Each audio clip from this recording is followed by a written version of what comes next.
Hi, my name is Sue, and this video is for my class Dig3043, The Evolution of Video Games.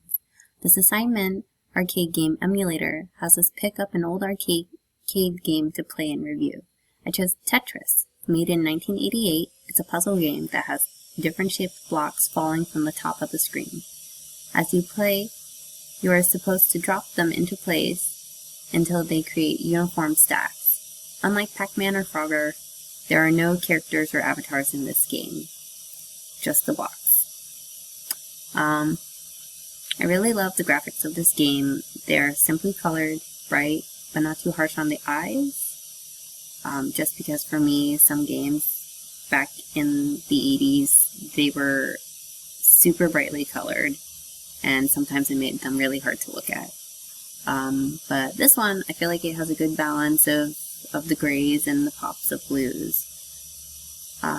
The interface as well is super clean and minimal, so as the player you can find information really easily. I like that it shows you what block you'll have next in the lineup. This makes it great for you to plan ahead, so that way you don't mess up your stack. The goal of the game is to get the highest score possible by finishing as many lines as you can.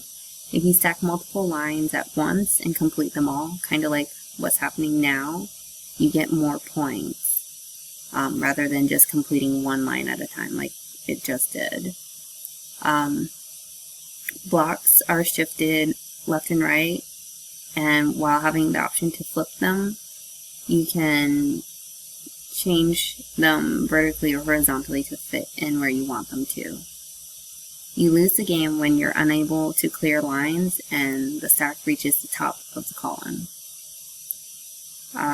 So overall, I really like this type of game.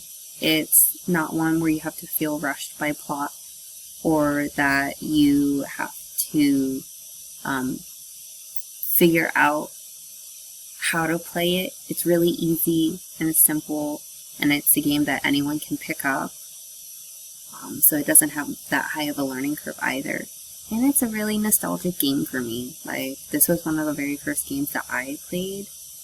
And I actually saw it in a dentist's office when I was the first time going to the dentist. And they had this in the lobby. And I was like, oh wow. But that was in hand in thought. Anyways, compared to modern games now, they actually have updated versions of Tetris.